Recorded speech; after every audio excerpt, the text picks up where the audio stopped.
Hi, everyone. I'm Tanya Dos Santos. And I'm Erin Gray.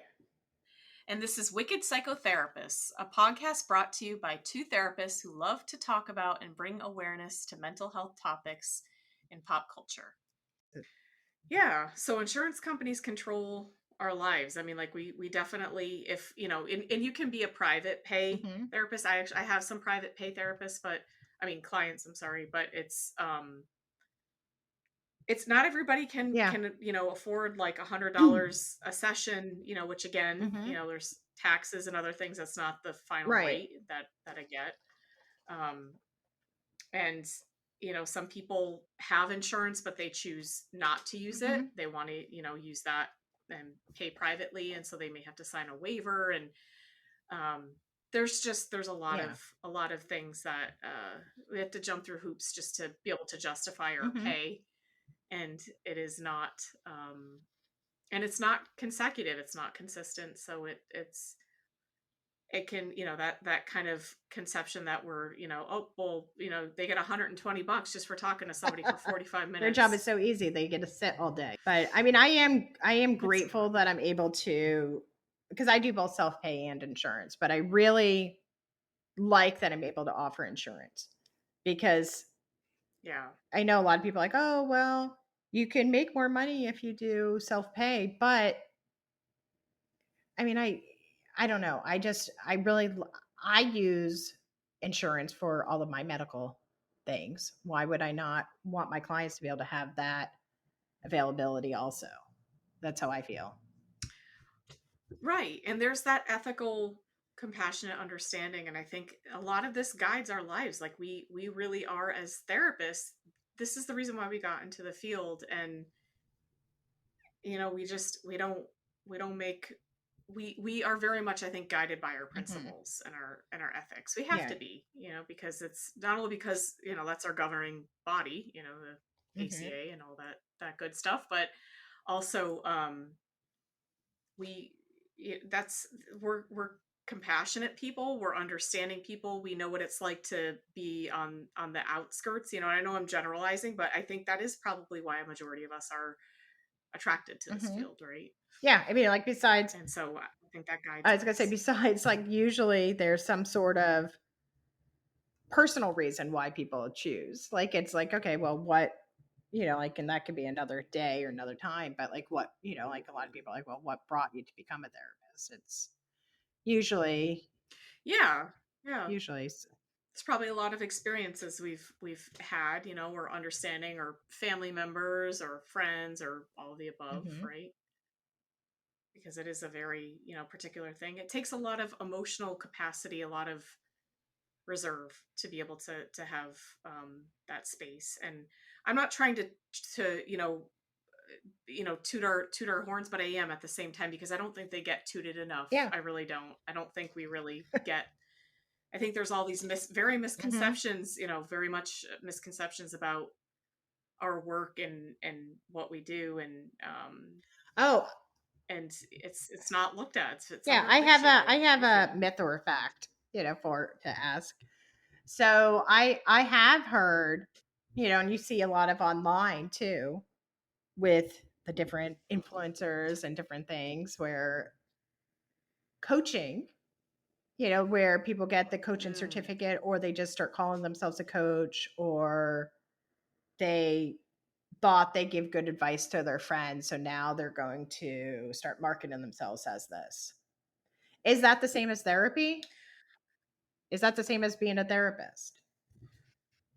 So I think if you do not have the therapist, if you don't have the counseling education, I like, because some therapists will kind of go into the coaching world, which I think is, you have to kind of decide that for yourself. But if you are just going into coaching and saying, well, I'm really good at giving advice, I'm really good at this, you have to be very, very careful about that, because it can blend into this clinical aspect that we deal with. And I think some of those things can be very effective, but you have to be very, very clear. And I do not think it's therapy. I absolutely don't. I don't either. It's just I think it waters down our profession a little bit, and it's I can because see that. it's I even hear from clients like, "Oh, well, I went to a coach," or before I started seeing you, and then you try to ask what the qualifications are, and it's a lot of times it's they don't have their masters. Not that I'm going to be a master snob, but to in order to be a licensed therapist, you have to have at least your masters. Yeah, I mean, you worked for that education, you have that knowledge bank, you have that awareness, you worked hard in those Hmm. internships pre and post, and that gives you experience, that gives you an understanding of why you can't, do this intervention with a person, or why it is important for them to know that they're not your friend versus your therapist Hmm. kind of thing, and the different Right. approaches that you take. It's very important. It's a very important Yeah. distinction. And that goes back to we talked briefly about like some of the ethical standards. Like so by really having the clarification that, we have this professional relationship, we're not friends, and that might not be fully explained in coaching or other things where I know again going Right. back to the consent form, that's definitely something that is mentioned in the consent form, even as far as like if we see each other in public, I can't approach you, you have to approach me. It's because of confidentiality. Yeah, and I mean, there's the whole gamut of things, like everything that we learn in school. A lot of the things you learn in your Hmm. experiences and your internships and your, to get your licensure along the way when you're a baby Yeah. therapist, right? All those things are, it's so important to be able to even distinguish if somebody is, subclinical or if somebody is clinical, right? You might not even know Hmm. that as, somebody who's saying, I give good advice and I can, and I'm not trying to say that Yeah. people who are coaches, that, that they're not effective, and that there's some that are very much Hmm. have great experience and that could Hmm. be able to distinguish that. But you don't really know as a Yeah. consumer going and saying, what are the credentials? Well, I have this certification that I took, maybe for, I saw one, I think for like, it was an hour or something, that said you're a professional, whatever, Yeah. coach, for life experience coach or whatever. It's not like there's not a governing body over Hmm. it. There's not the code of ethics Yeah, they can um, practice that we anywhere. have to They follow. could like where we are bound by where a license is. So I'm in Florida, so I can only see clients in Florida. I can leave Florida and still um the way Florida is with because I only see all my clients telehealth. So I could leave Florida like on vacation or something, and my clients are still in Florida and I can still see them. But my Mhm. clients can't go to, Massachusetts, and I wouldn't be allowed to legally see them. Right, right. And because of the bounds of your Right. licensure, yeah, and those are things that we almost agree, we pledge to, because we believe in how it governs us and how it holds us accountable for that. And those are very important things when you're looking for an ethical provider, when you're looking for a competent provider, Mhm. right? And that's a great point, because there's I see so many, and I'm not trying to put down people that are Mhm. coaches. It's just that and I've had a couple of people, actually, even in my personal life, say that they they wanted to be a therapist, but they wouldn't want the bounds of that, so they'd just be a, Yeah. a life coach or something like that. And I didn't have the energy levels to get into it and to be like, okay, well, there's issues with that, and who am I to say, if that's what you want to do with your life, Mhm. go for it. That's but that's not something that, knowing what we know and the Yeah. path that we had to take, I'm very Mhm. happy that we have that, because there were things that I didn't understand about that. I had been to therapy Mhm. prior to going to grad school, You're and I didn't right. understand that about, like, things that bind you, and things that are sacred in therapy and being a Mhm. therapist, right? Yeah. So I don't know that that would necessarily be the case for a life coach. I don't know if they have a strong code of ethics, if they're able to. I mean, go for it. If they're Mhm. effective, if it's helping people, Yeah. sure. It's But just not yeah, but something I there would there feel is a comfortable with. difference between Oh yeah. licensed mental health counselor and what do they call them in Massachusetts? LPC or are you LMH? You still okay? So it's the LMHC, a same. licensed Okay, mental health counselor.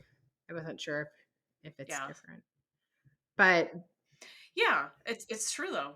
It's true. It's very different because somebody could wake up tomorrow and say, "I'm going to mhm, do this, and I'm just going to go market yeah, my business, and I'll be a yeah. life coach, and Well, and I have even seen you know, people who aren't a therapist or who will put like on their credential psychotherapist, which that yeah, I've seen really, that like with like coaches or other people in the past.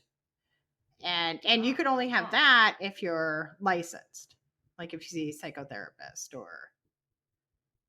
yeah, that's definitely not something you want to be messing with. And people do, they misunderstand that because you see in job titles, you see counselors, and sometimes we can be interchangeable with like counselors, therapists, right. psychotherapists, and so some people think, oh well, I think as long as, if I got this position that says I'm a residential A counselor, then psych I'm yeah, a my therapist, psychotherapist. but it's Yeah. not true. Yeah, counselor and therapist are a little different because you could be, yeah, you can be a drug counselor, which you might not need might not need any degree.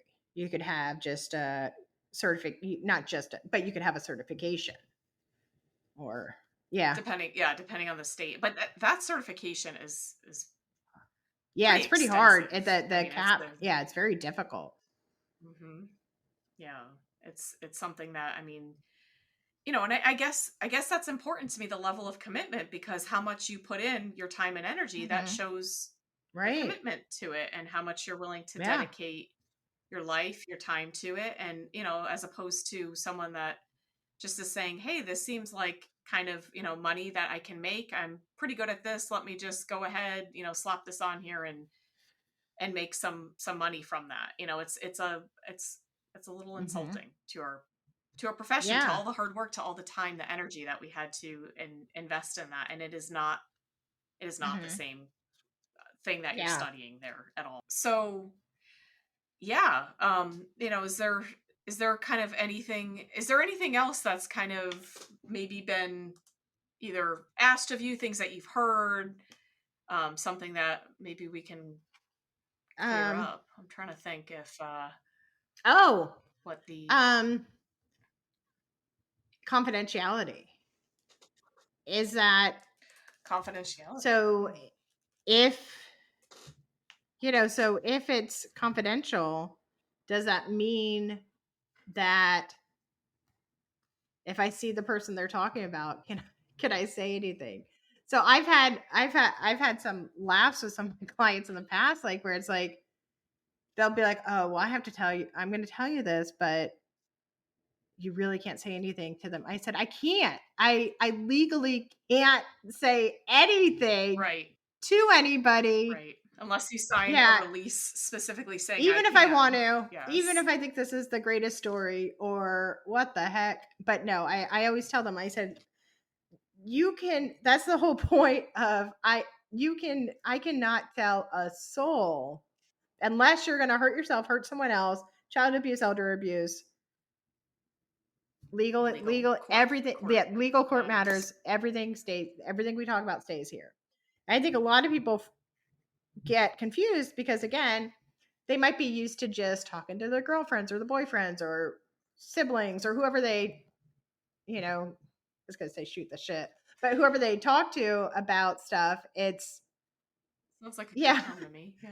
Shoot yeah. the So, shit. but they don't realize like what is confidentiality truly mean? Because a lot of times you'll tell somebody, coworker or something like, don't say anything, please. This is really important. Then next thing you know, Sally knows everything that you talked about. And then you're like, Right. what the heck? So, but confidentiality is a lot Yeah. different than talking to your friend or your coworker or your sister, or your brother, or whoever. It's, it's, Good point. we legally cannot say anything. Right. It's protected by HIPAA, which is, your medical information is safe, is private. It stays between, and whoever, between your therapist and yourself, unless those three exceptions that Erin mentioned before. Or if they sign a Mhm. release, if the patient decides to sign a release to say, hey, you can release specific information, and that's also listed what is specified, what information you can talk about. And I think you're right. I think some people do get it mixed up sometimes and think, oh, it's not a big deal to me if they talk about this, but we need it in writing. We can't just say, oh, they said that. Yeah, they're fine with that.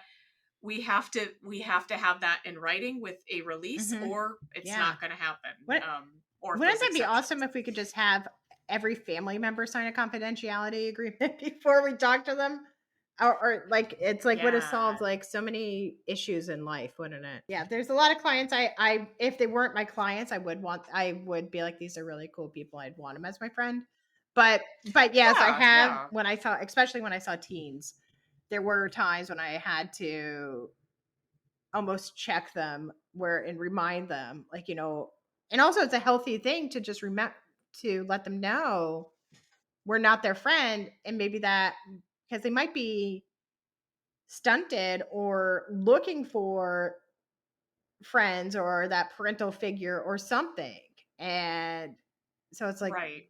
we could be there we can give you the tools we can help support you but we're not that resource of friends. Like we're not going to be hanging out with you and doing other things.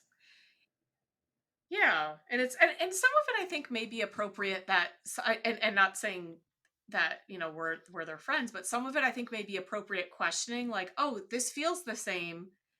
And so to point that out, it's, yeah, like you said, it is a good distinction for them to be like, oh, okay, this Yeah. is healthy, and this is an adult that's keeping Yeah. appropriate Yeah. Cause you might boundaries. even be, Tanya, that could have been like the first time that kid, teen may have had an adult look at them and respect them and laugh at their jokes and not tell Hmm. them to be quiet, not tell, whatever is happening at home or school where they don't have to feel Yeah, like they had to put on something or hide or whatever is happening to them.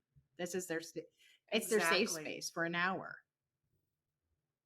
Right. And we want to keep it that safe space, but we also want to let them know that this is not the same safe space you may experience with your Mhm. friends. It's a Yeah. different one. But I am going to be a healthy, appropriate adult in Yeah. your life, and we may, have some laughs, we may, kind of understand each other, and which I do have to say, teen clients, and they're Mhm. great, and kids, they're great for that. But when it starts to kind of get towards that, yeah, you do have to draw the line, and not because you don't care about them, but because you care about them and you want them to know that, Mhm. hey, like, I may not be your friend, but I'm someone that cares about, I Yeah. still care about you, and that, yeah, you're right, this is a safe space for you, but in this way, in this um Yes. demeanor, right, In in this this, way. not In this demeanor, way. In this this way where you're capacity. not texting me at Yeah. 10 o'clock at night. Just stop that. Yes, yes, that's not okay. Yeah, that's not something, and it's yeah. Which is, I think nowadays with technology and everything, the lines can be a little Mhm. blurred with that, right? Because it's like, oh, why wouldn't I was talking about that with my therapist. Why wouldn't I send them the meme Yeah. when I sent my friend the meme, kind Yeah. of thing? Like, it is probably Yeah. tough for them to distinguish. So that reinforcement Yeah. is just saying, like, okay, yeah, we can talk about that, but we're not gonna sit there Yeah. and carry this on throughout Yeah. throughout the week, Yeah, you right? can send me one meme or two. Please don't send Yeah, me 50. yeah. Just, you're limited to one. That's it. One You a get one one. one a One and one a done. No. one a week. One a week, then you're cut off. Yes, exactly. But some of them are pretty funny. That's the new rule. Some of my clients make me laugh. Well, most of my clients are Yeah. pretty funny. But Yeah. yeah, more than a couple memes. Yeah. Yeah. That goes personal too. I'm gonna just be annoyed. Right. Because that's cutting into your time. Even if it is funny, it's something, you may be trying to conduct therapy. Yeah. You may be trying to have dinner with your Mhm. family, and that's not necessarily Yeah. something that you don't want that space coming Hmm. into this Yeah, that's space, another right? thing too. Like, so if it's during work hours and I don't have clients, I'm like, okay, that's a different feeling than if I'm getting a text after hours, because then I might think, oh gosh, is something wrong? Where text feels different to me Mm. than email. So if a client emailed me, whatever time, it wouldn't feel as intrusive as texting. Right. Yeah. Because an email, I think it's kind of understood that not everybody is constantly checking their email, but a text is, it Right. pops up, Yeah. ding, Yeah. you hear it, right? That's kind of more the common Hmm. paradigm of it.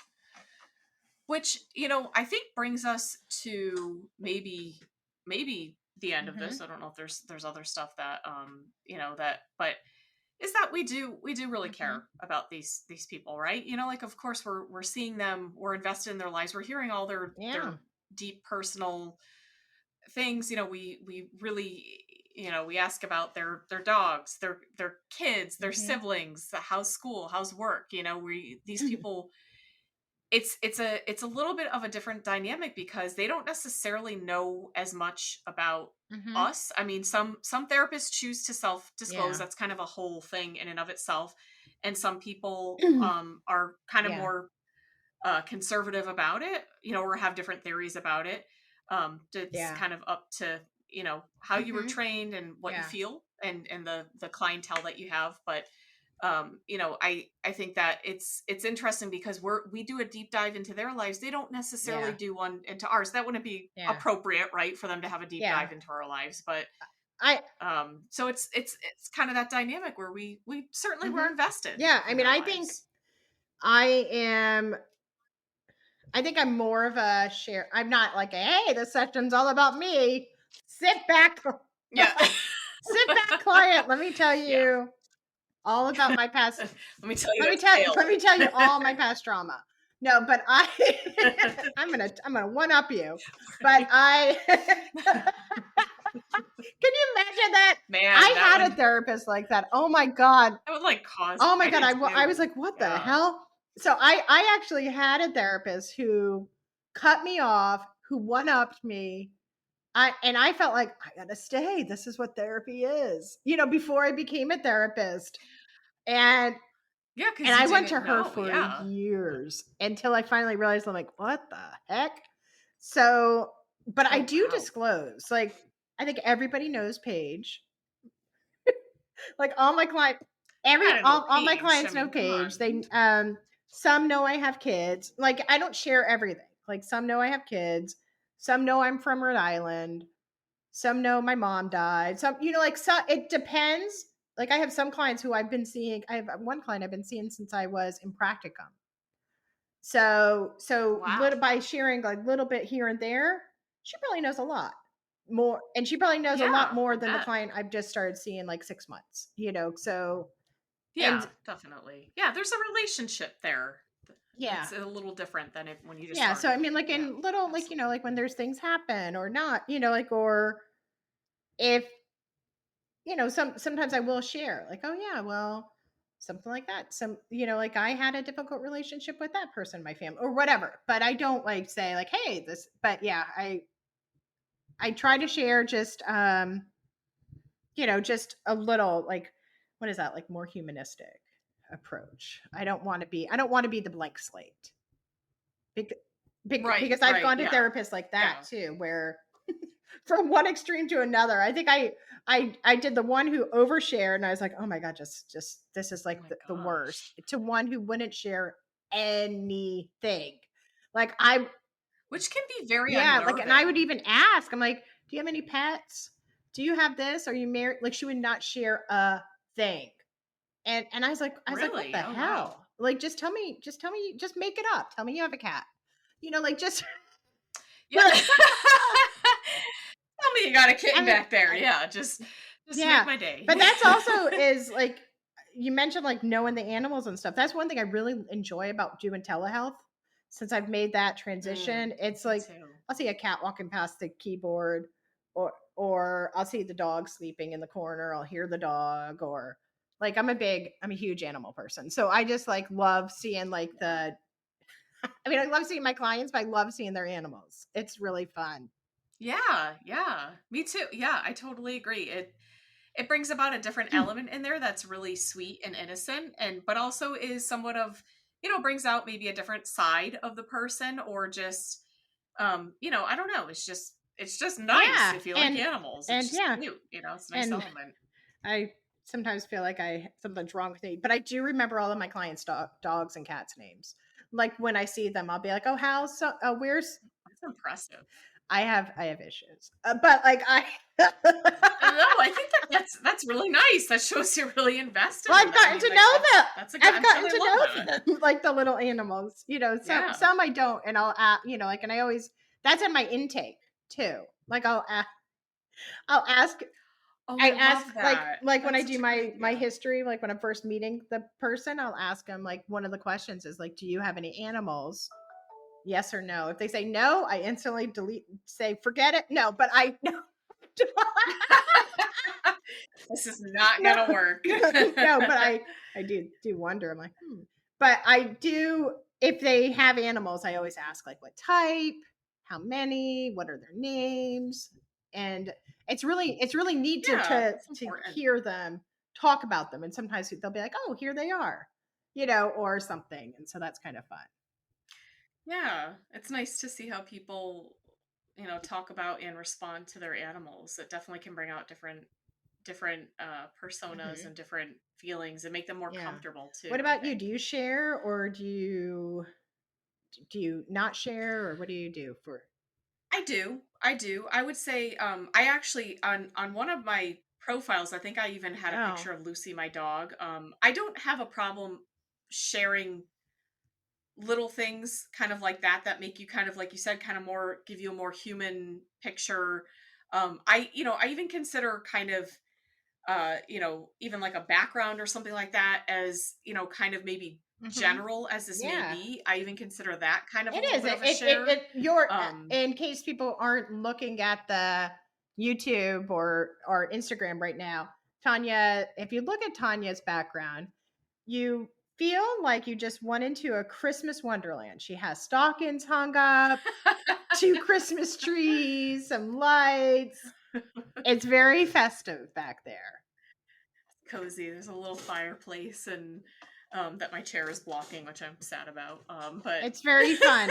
like the I love it. fireplace. I love that Um, I love the stalking. Thanks. It's really fun. Mine is just a wall. Thanks. It's it's it's very there's a nice art piece back there, a very nice Yes. table, But nice it's setup. yeah, it's but Um, I do like yours and it does give personality. It's fun. Thanks. Thanks. Yeah. I like to kind of, that's why I like to do that. To me it's fun, and I think when I first started out, I thought the rule was like don't tell, because I had therapists who just literally would share like basically kind of Yeah. nothing, but like not and if I asked, I think they maybe would share a little bit, but it was very much like, kind of that no, we don't like to Yeah. share, like blank slate kind of thing. Yeah, that And I held to mhm. that, but then I realized, working with kids, you can't Yeah. do that. And then, I started to realize this is just not how would they Mhm. feel. This is all about feeling, Yeah. seeing what they're feeling and Yeah. relating to that. And that's like it doesn't Yeah, a feel normal good. person is So not the yeah. blank slate. Like it's Right, right. you want to be able to share a little bit.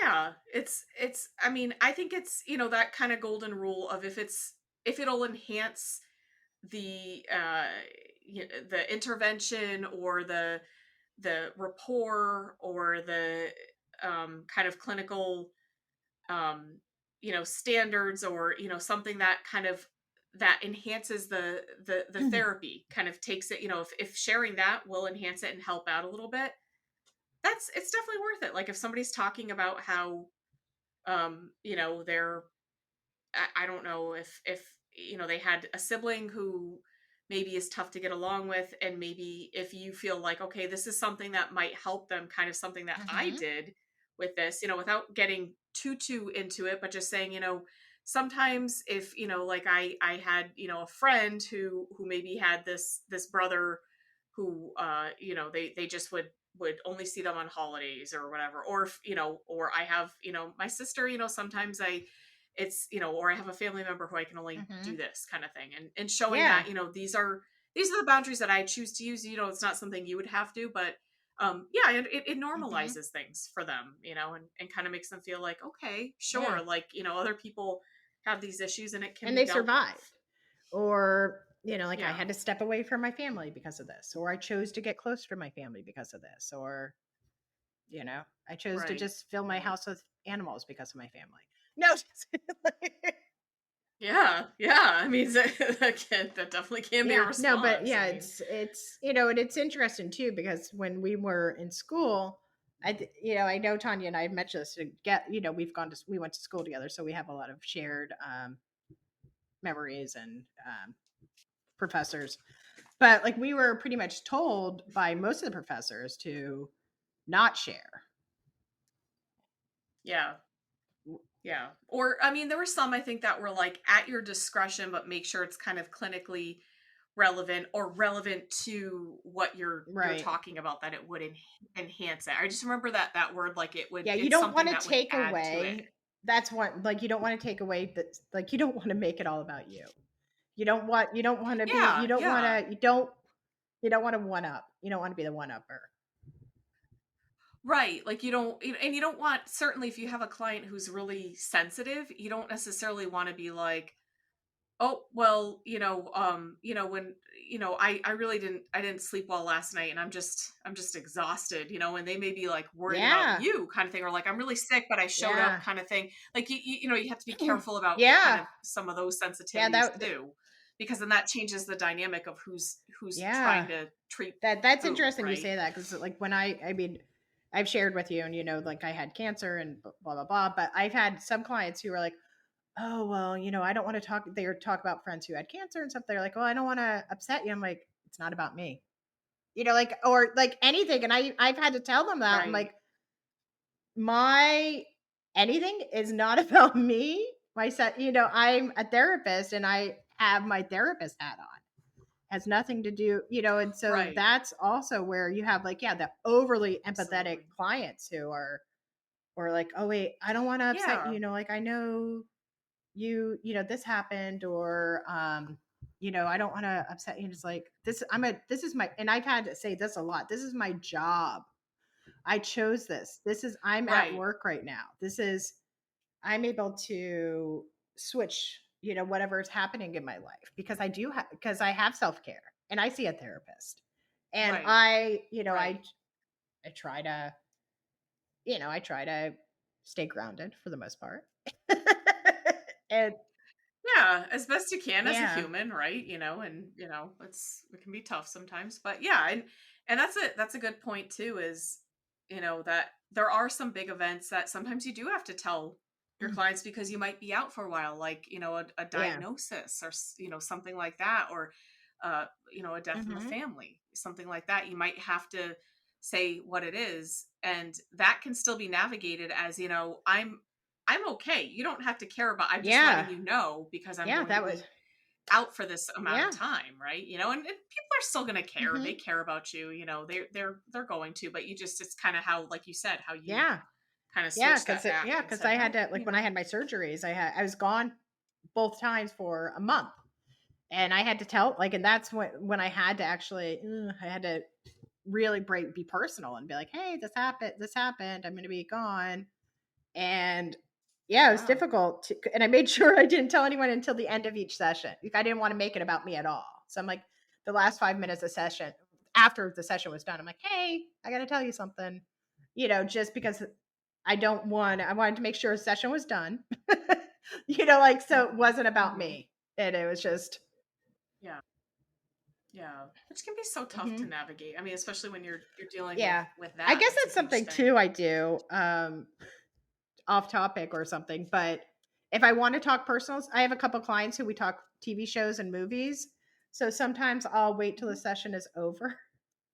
And then like we'll be like, okay, session's done. We're rescheduling for the next one. And then we'll be like, oh wait, have you seen the show? Because I have a few that will Oh and then I'm yeah, like, all yeah, right, we'll talk silliness, and it's so we talk Yeah, that's just, like, good for the Yeah. rapport kinda thing, like, it's just just being Yeah. human, right? It's that Yeah. human element, But I will do it's that good. after, but I don't know. I don't know if it's like I feel like, okay, I could talk shop now because session's over and I don't feel, or Yeah, just have fun. yeah. I even kinda can do that at the beginning, like, sometimes I do that, maybe I shouldn't, but I do that at the beginning sometimes just to kinda Yeah. ease into the for people Like, that yeah, maybe like are we are not really open or, kinda need that opening kinda yeah, like how thing we were or, talking, like, hey, did you you see know Wednesday? Did you yeah. yeah, just to have that, Hi, thanks for listening. We hope you enjoyed our show. Please subscribe to our podcast and leave a review if you can. Reviews and comments really help us with the show. Let us know what you think about it. Bye.